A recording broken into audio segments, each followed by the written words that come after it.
జరిగినాయా? మరి ఎందుకు ఆగుతున్నాయి? అవునా? ఎలా ఇప్పుడు ఆల్రెడీ ఇంతకుముందు ఈ సీజన్ కంటే ముందు ఆల్రెడీ చెప్తుంది ఇలా వాటర్ ఆగుతాయని చెప్పి స్పందించి బందం తీసుకుంటాం వాటర్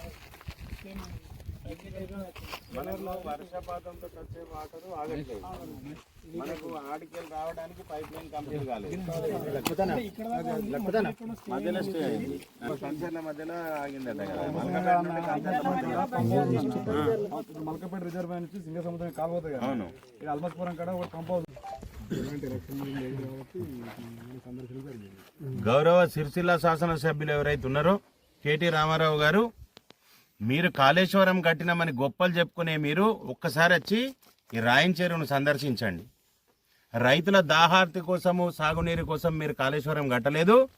మా నీళ్ళన్నీ సిద్దిపేట తీసుకుపోయేందుకు మీరు ఇక్కడ నుండి 9th ప్యాకేజీని విడిచిపెట్టి 11th ప్యాకేజీ కంప్లీట్ చేసుకొని మా దగ్గరికి వెళ్ళి నీళ్లు దొంగలించేందుకు ఈ ప్రాజెక్టులన్నీ కట్టిరు తప్ప సిరిసిల్ల రైతాంగానికి న్యాయం చేయడానికి కాదు.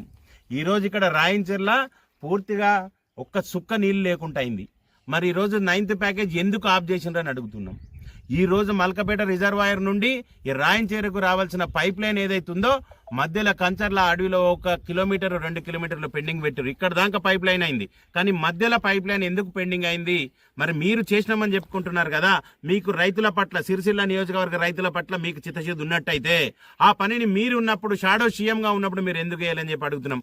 మరి మీరు ఈ భూములు మీకున్న మీ నాయకులే అని చెప్పి దీన్ని కాపాడుతుంది గిట్ట పనాపినరా?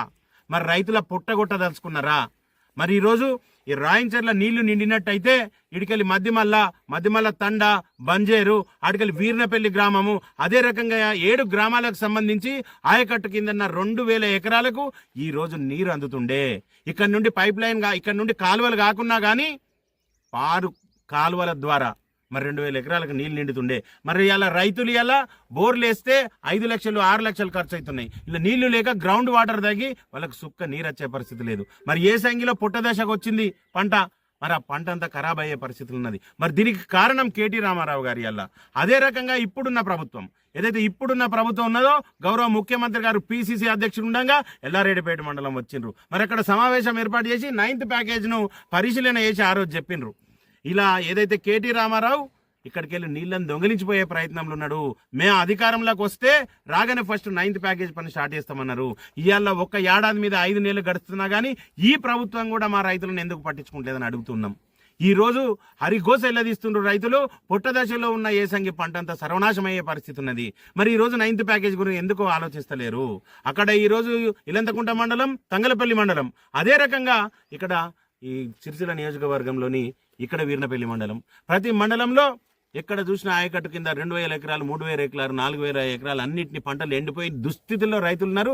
మరి దీనికి కారణం గత ప్రభుత్వాలు. మరి ఇప్పుడున్న ప్రభుత్వం కూడా ఎందుకు దీన్ని పట్టించుకుంటలేదని చెప్పి భారతీయ జనతా పార్టీ ద్వారా డిమాండ్ చేస్తున్నాం.